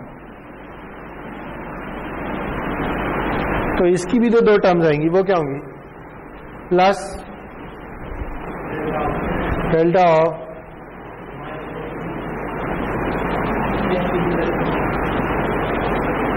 आप जैसे मर्जी लिख लें। एक तरीका ये है F plus FC plus FM लिख लें, है ना। जो माइनस FC पे होती है उसे F प्लस FC लिखते होते हैं ना। तो ये फ्रीक्वेंसी क्या है? ये माइनस FC माइनस FM, और ये क्या है?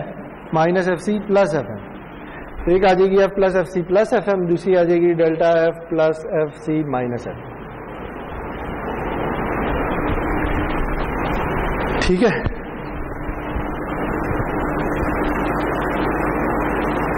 पर यार ये सारे पावर स्पेक्ट्रम हो गए।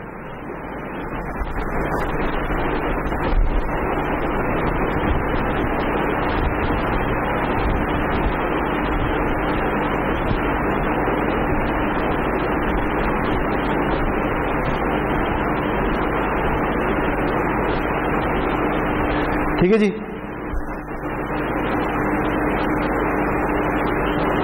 तो मॉड्यूलेशन करनी आ गई है, एम्पलीट्यूड मॉड्यूलेशन। अब अगर आपको हम कोई मैसेज सिग्नल दे दें तो आप उसे एम्पलीट्यूड मॉड्यूलेट कर सकते हैं।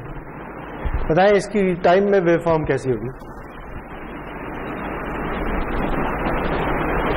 ये किससे मल्टीप्लाई होगा? ये मैसेज सिग्नल है, ये कैरियर से मल्टीप्लाई होगा। ठीक है? तो अगर मैं उसे ड्रॉ करने की कोशिश करूं तो कैरियर का एम्पलीट्यूड बढ़ता जाएगा, फिर कम होता जाएगा। ठीक है? इधर जाके अगर ये नीचे जा रहा था फिर ऊपर चला जाएगा, फिर बढ़ता जाएगा, फिर कम होना शुरू हो जाएगा, फिर बढ़ता जाएगा, फिर कम, कुछ इस तरह की चीजें। क्या कह रहे हैं? पूछ लें, कुछ पूछना है। देखिए ये मैसेज सिग्नल जो है ये एनर्जी सिग्नल है या पावर सिग्नल है? ये पावर सिग्नल है, तो इसलिए फिर इधर भी पावर स्पेक्ट्रल डेंसिटी आएगी। अगर है ये ऐसे होता है, जी होता है एनर्जी स्पेक्ट्रम या एनर्जी स्पेक्ट्रल डेंसिटी, ऐसे होता है पावर स्पेक्ट्रम पावर स्पेक्ट्रल।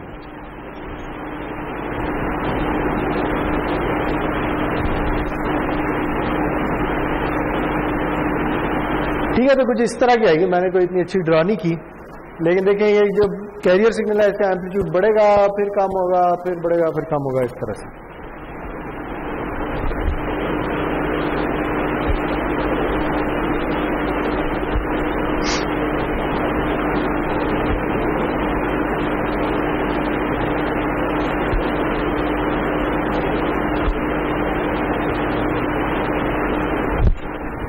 अच्छा जी, जो एक चीज छोटी सी रह गई है,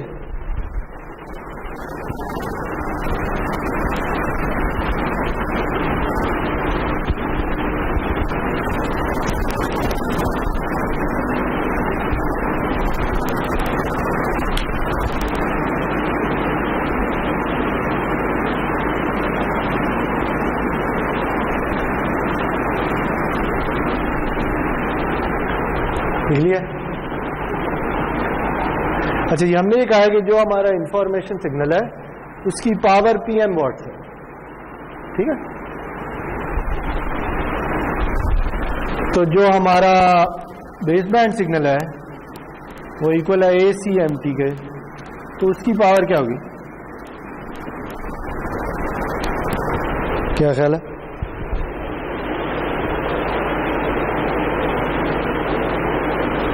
पावर कैसे कैलकुलेट करते थे? कोई फॉर्मूला याद है? 1/T limit T tends to infinity -T/2 to T/2 ACMT square dt। ये सारा याद है? तो क्या ख्याल है, क्या आएगा? AC स्क्वायर है ना, AC तो कांस्टेंट है, T के रिस्पेक्ट चेंज होने से बाहर ले जाएंगे, ठीक है।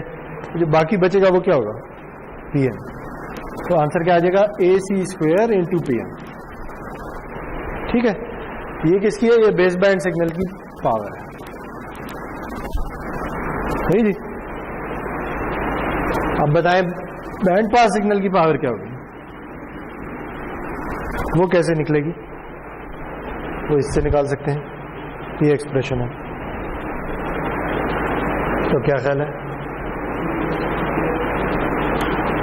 2AC स्क्वायर PM और इसकी पावर क्या होती है, याद है? इसकी पावर होती है 1/2, ठीक है। कोसाइन की पावर 1/2, तो ये 2 और वो 1/2 कैंसिल हो जाएंगे, पीछे क्या बचेगा, AC स्क्वायर इंटू PM, ठीक है जी। ये मैं डायरेक्ट लिख रहा हूं, ये direct AC square PM watts है। पता क्या चला, पता ये चला कि जो बेस बैंड सिग्नल की पावर है वही बैंड पास सिग्नल की पावर है।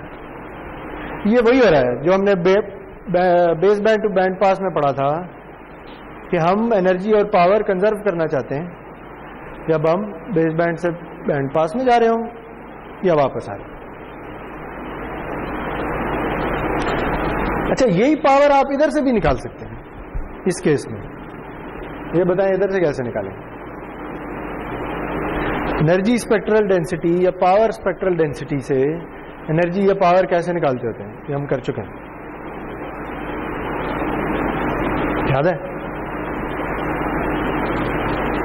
एक पढ़ा था बहुत शुरू में, रेले एनर्जी थ्योरम, पार्सेवल्स थ्योरम। क्या कहते थे?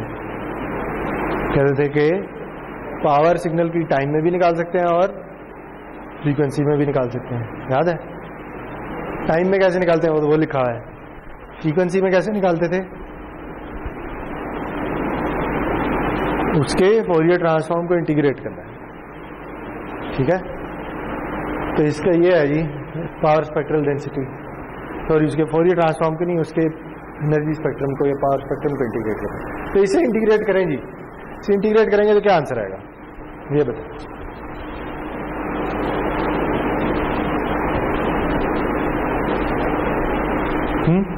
ठीक है, दो इम्पल्सेस है ना, ठीक है। इम्पल्स का एरिया अंडर द कर्व क्या होता है, 1, और अगर इम्पल्स इससे स्केल हो रही है तो एरिया अंडर द कर्व क्या होगा, यही होगा।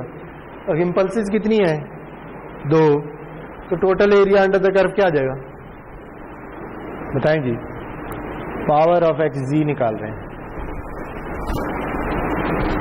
दिस प्लस दिस, वो क्या होगा, AC square beta square by 2, ठीक है।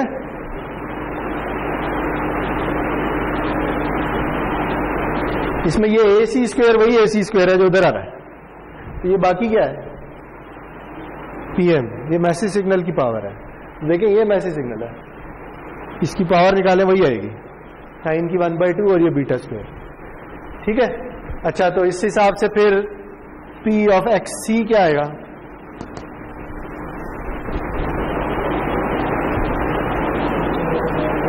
चार दफा ऐड होगा, और क्या ऐड होगा, AC square beta square by 8, चार दफा ऐड करेंगे क्या आएगा, AC square beta square by 2, ठीक है। देखें इधर भी बेस बैंड और बैंड पास की पावर एक जैसी है, समझ आई।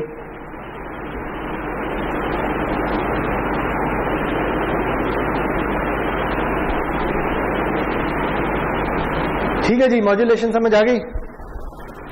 डीमॉड्यूलेटर देखें अब, डीमॉड्यूलेटर कैसा होता है।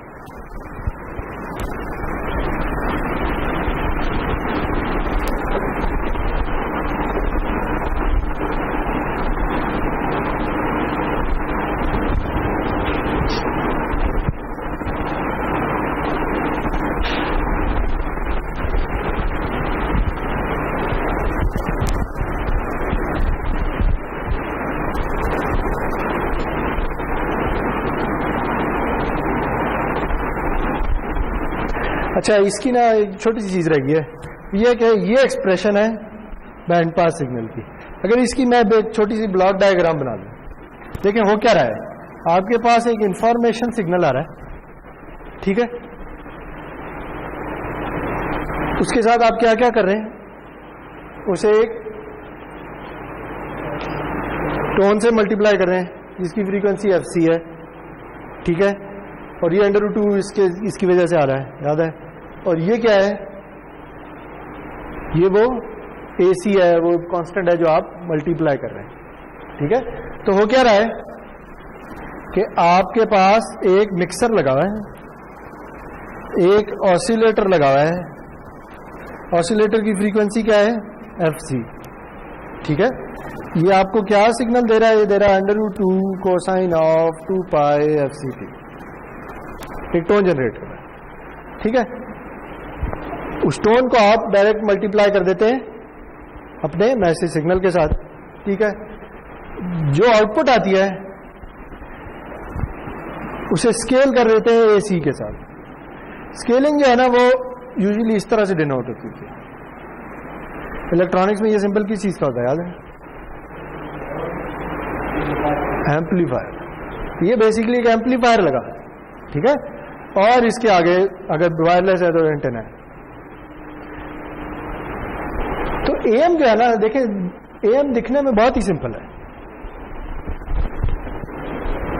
आपको एक मिक्सर चाहिए, एक एम्पलीफायर चाहिए, एक ऑसिलेटर चाहिए, बस, और कुछ भी नहीं चाहिए।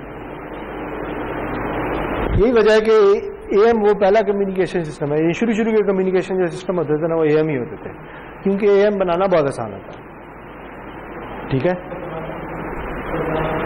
आप भी बना सकते हैं, बना लें आप बना सकते। अच्छा, अब इसमें जो इंपॉर्टेंट चीज है ना वो ये है कि ये क्या है, ये एम्पलीफायर है। एम्पलीफायर क्या कर रहा है, वो इसके गेन को कम या ज्यादा कर रहा है। जैसा आपने देखा है कि जो पावर है बेस बैंड सिग्नल की और जो पावर है बैंड पास सिग्नल की, दोनों ही क्या निकली है, AC स्क्वायर PM, ठीक है। तो अगर आपने पावर ट्रांसमिटेड सिग्नल की चेंज करनी है तो आप इसे तो नहीं छेड़ सकते, ये तो इंफॉर्मेशन है जो पीछे से आएगी, आपने उसे ट्रांसमिट करना है, आप इसे छेड़ सकते हैं, ये आपके हाथ में, ठीक है। तो आप कितनी पावर से सिग्नल ट्रांसमिट करना चाहते हैं उसके मुताबिक आप इस एम्पलीफायर का गेन सेट करेंगे, ठीक है। इस AC का ये मकसद है, वरना एम्पलीट्यूड मॉड्यूलेशन में सिंपल आप MT ऐसे ही गुजार दें, AC के साथ मल्टीप्लाई क्या करने की क्या जरूरत है, ये जरूरत है कि AC के जरिए आप उसकी पावर कंट्रोल करें, ठीक है। चलें जी, आगे चलें।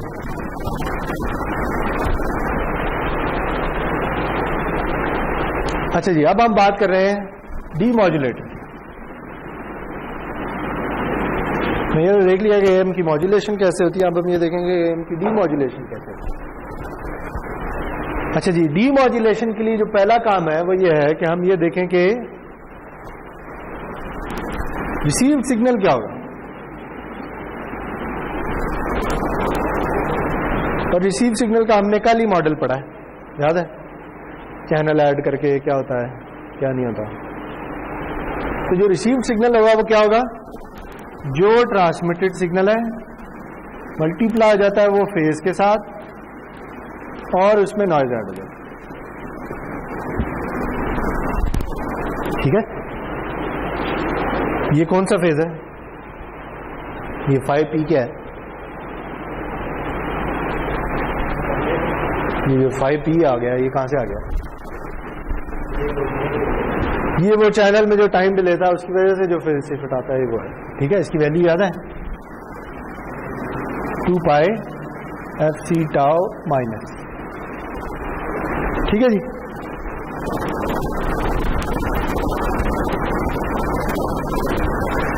अच्छा जी, ये देखें आप, अगर हम वापस चले जाएं वेक्टर डायग्राम पे,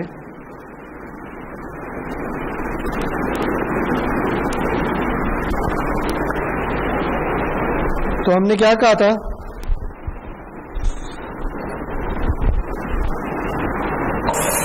हमने ये कहा था जी कि जो एम्पलीट्यूड मॉड्यूलेटेड सिग्नल है उसकी वेक्टर डायग्राम कुछ इस तरह से नजर आती थी। तो बस इधर एक्स एक्सिस पे घूमता रहता। ठीक है,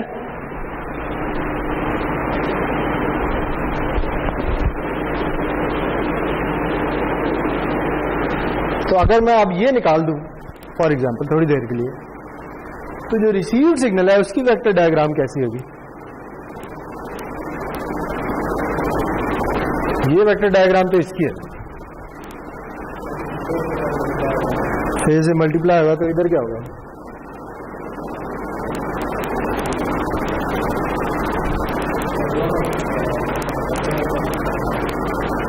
ठीक है, दोनों एक्सिस पे आ जाएगा, लेकिन किस तरह से आएगा, क्या ख्याल है ना? अगर कोई नंबर ले लें फॉर एग्जांपल 2, ठीक है, ट्रांसमिट क्या हुआ था किसी खास टाइम पे 2 ट्रांसमिट हुआ था, तो रिसीव क्या हुआ है,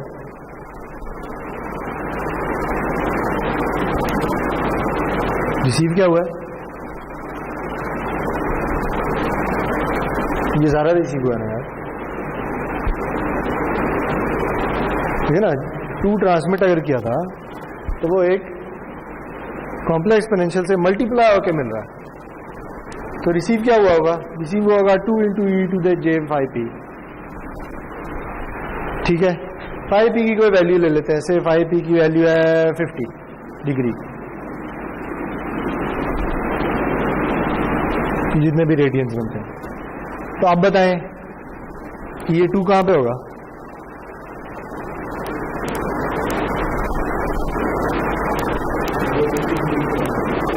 डिग्री पे होगा। ठीक है, यानी अगर मैं एक सर्कल ड्रॉ कर लूं 2 रेडियस का, ठीक है, तो उसमें जहां पे भी 50 डिग्री है वहां पे होगा। सही है,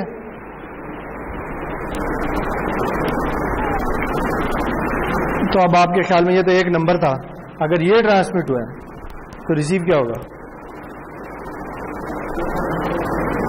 यानी अब टाइम चेंज होता जा रहा ना, जैसे टाइम चेंज हो रहा है वैल्यू चेंज हो रही है। ठीक है, तो हमने वो सारी वैल्यूज इस लाइन से ड्रॉ कर ली है। तो अब अगर जो रिसीव हो रही हैं, वो रिसीव जो हो रही है वो क्या हुई है, वो 50 डिग्री से रोटेट हो गई, तो रिसीव क्या होगा, रिसीव ये होगा,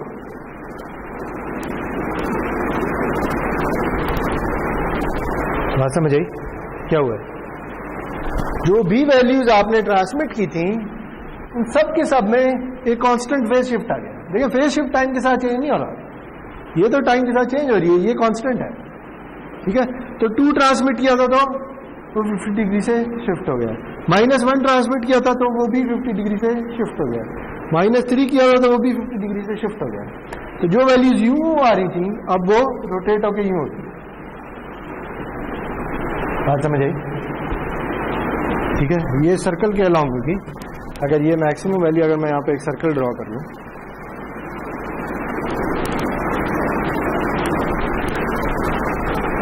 तो ये उस हिसाब से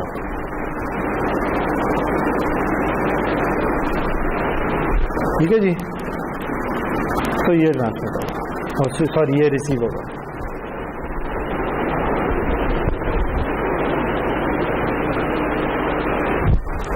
तो ये क्या है? ये है YZ ऑफ t।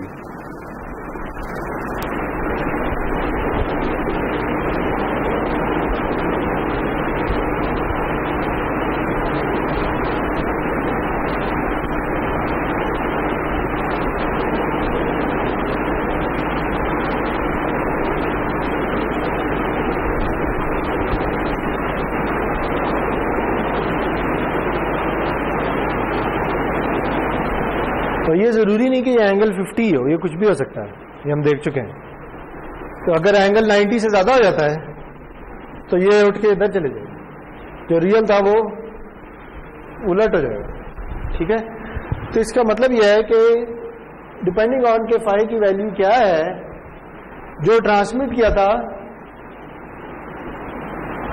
उसके साथ कुछ भी हो सकता है। ठीक है, तो अब डीमॉड्यूलेटर डिजाइन करना है। डीमॉड्यूलेटर का क्या मकसद है कि वापस m ऑफ t रिकवर किया जा सके। ठीक है, तो फिर क्या ख्याल है, क्या किया जाए? देखिए ये जो नॉइज है, नॉइज क्या करेगा? नॉइज ये करेगा कि यूं हो रही ठीक है, डिपेंडिंग ऑन के नॉइज कितना है। नॉइज बहुत ज्यादा है तो ये फैल भी सकती है, लेकिन अगर नॉइज कम है तो ये इस तरह की वैल्यू है। ठीक है जी, तो डीमॉड्यूलेटर डिजाइन करना है, तो बताएं जी क्या करें, क्या ख्याल?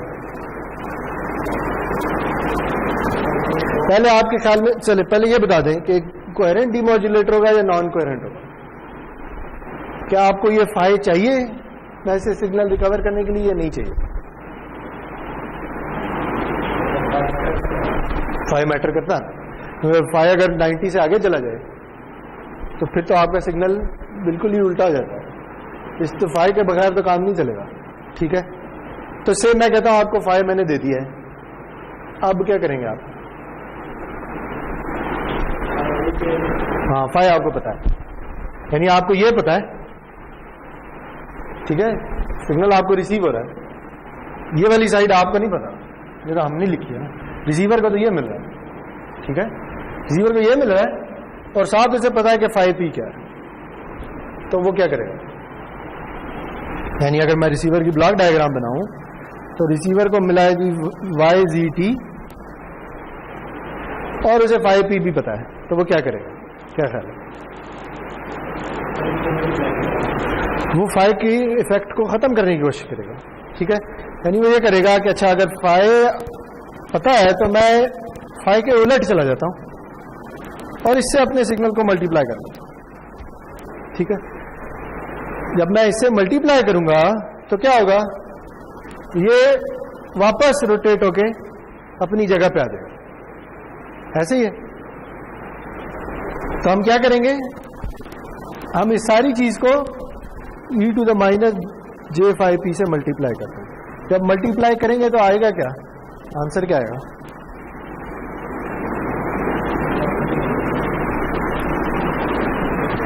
वो आ जाएगा जी xgt plus ngt into e⁻j⁵p। ठीक है, तो आप क्या ख्याल है, आप क्या करेंगे? पहले तो मुझे ये बताएं कि ये जो आंसर आ रहा है ये रियल है या कॉम्प्लेक्स है?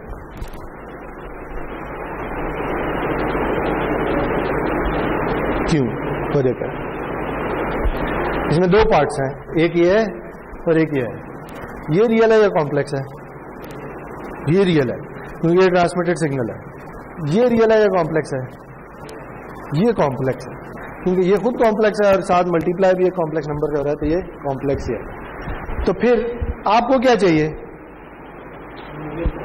हमें रियल चाहिए, तो फिर क्या करेंगे? इसके आगे क्या करेंगे? इसके आगे लगा लेंगे रियल, ठीक है? जो भी सिग्नल आ रहा है उसका रियल पार्ट ले लो, ठीक है जी। तो जब इसका रियल पार्ट लेंगे तो फिर क्या बच जाएगा? बचेगा ACMT plus real part of NGT e⁻j⁵t, ठीक है? समझ आ गई?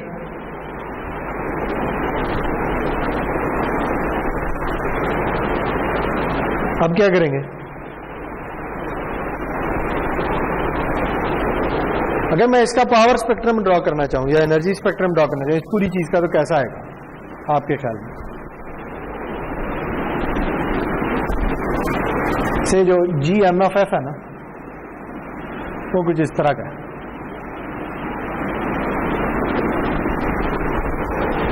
तो बताएं उसका एनर्जी स्पेक्ट्रम किस तरह का है?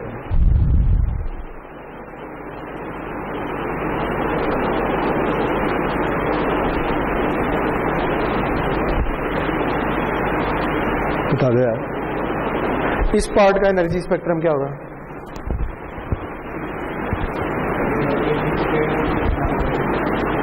एनर्जी स्पेक्ट्रम, फोरियर ट्रांसफॉर्म नहीं, एनर्जी स्पेक्ट्रम GMFF, वही जो इसका था, ठीक है? तो ये पार्ट तो वैसे ही आ जाएगा, बस स्केल हो जाएगा AC² के साथ।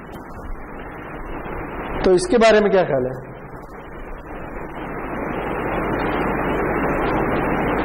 नॉइज का स्पेक्ट्रम कैसा होता है? कल देखा था,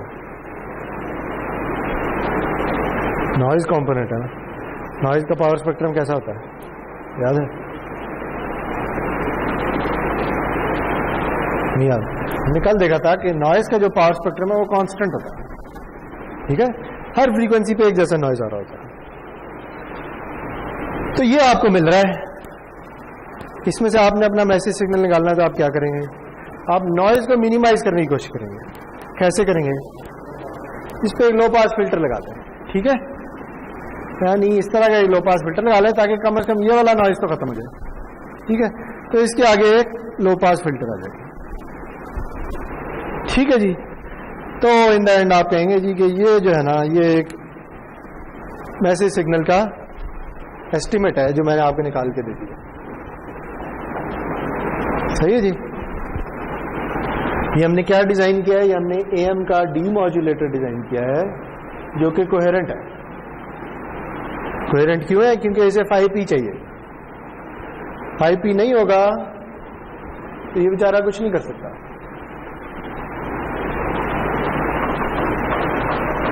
5 के बगैर, अच्छा चले लिख लें, फिर एक सवाल रहता है,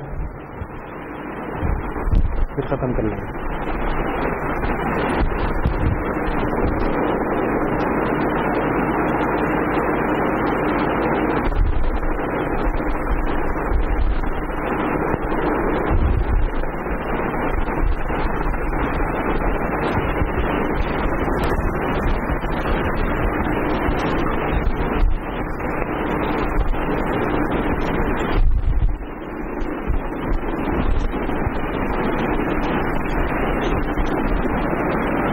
लिख लिए?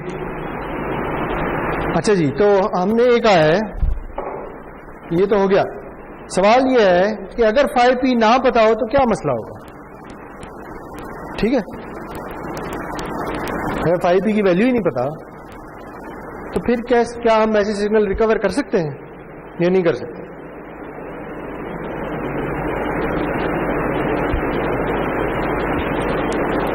याद है? देखिए, जब हमने इस तरह से एक सिग्नल ड्रॉ किया था m(t) और हमने कहा था कि जो इससे बैंड पास सिग्नल बनेगा वो कुछ इस तरह का होगा। जब ये जीरो पॉजिटिव से नेगेटिव हो रहा है तो ये कुछ इस तरह से, याद है? ठीक है। और फिर हमने ये कहा था कि इसके अंदर आपका मैसेज सिग्नल छुपा है, ठीक है। एक्सप्रेशन क्या है? एक्सप्रेशन है AC/MT√2 कोसाइन ऑफ 2π/fct। ठीक है। और अगर मैं, ये तो थी बैंड पास की, जो received band pass, sorry received base band signal है उसकी क्या एक्सप्रेशन थी? उसकी थी √2 AC/MT⁵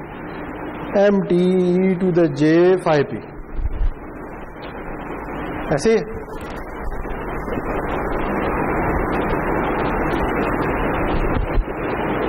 ठीक है। देखिए अगर मैं ये कहूं कि ना इसकी एब्सोल्यूट वैल्यू तो 1 है, ठीक है, तो क्यों ना मैं ये कर लूं? अगर मैं ये करूंगा तो क्या ये तो खत्म हो जाएगा? ऐसे ही है ना, एक कॉम्प्लेक्स एक्सपोनेंशियल की एब्सोल्यूट वैल्यू 1 होती है, ये दोनों खुद पॉजिटिव हैं, तो ये रह जाएगा। तो क्या मैं इस तरह से MT को रिकवर नहीं कर सकता? क्या ख्याल है ना? मुझे मिला तो ये है ना, इसमें XG क्या है? XG असल में तो AC टाइम्स MT है ना। ठीक है। मैं कहता मैं इसकी एब्सोल्यूट वैल्यू ले लेता हूं। एब्सोल्यूट वैल्यू लेने का फायदा क्या होगा कि 5p की चाहे जो मर्जी वैल्यू हो, कॉम्प्लेक्स एक्सपोनेंशियल का मैग्नीट्यूड लूंगा तो 1 हो जाएगा, तो 5p तो खत्म हो जाएगा, पीछे ये बच जाएगा। ऐसे ही नहीं है? तो क्या मैं इससे MT रिकवर कर सकता हूं? कर सकता हूं या नहीं कर सकता? सवाल ये MT है। इससे मैं MT रिकवर करूंगा तो कैसा MT रिकवर होगा? वो यही होगा, लेकिन मसला है यहां पे ही हो जाएगा। क्यों? क्योंकि मैं इसकी एब्सोल्यूट वैल्यू ले रहा हूं। ठीक है। देखिए वही बात कि जहां पे ये पॉजिटिव से नेगेटिव हो रहा है ना, इसमें क्या होता है कि ये जो फेज 0 0 0 0 रह रहा है एकदम से पाई हो गया। ठीक है। और ये फेज उस 5p में जाके ऐड हो जाएगा, तो आपको नहीं पता कि कब पॉजिटिव हो रहा है कब नेगेटिव हो रहा है, आपको तो मैसेज सिग्नल का नहीं पता ना। ठीक है। तो आप जब रिकवर करेंगे तो आपको ये चीज रिकवर होगी। ठीक है। तो इसलिए वो 5p के बगैर आपका काम नहीं चल सकता, यानी वरना तो ये भी हो सकता था। अगर मैं किसी तरह ये इंश्योर कर लूं, यानी अगर मेरा मैसेज सिग्नल ऐसा है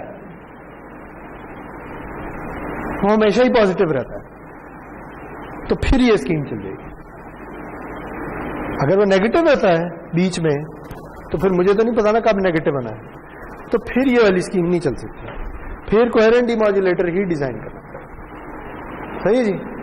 चले अगली बार हम देखेंगे कि अच्छा ये 5p, अभी तो हमने कह दिया है कि 5p हमें पता है, तो ये 5p कैसे पता चलाना है, ये नेक्स्ट क्लास में देखेंगे।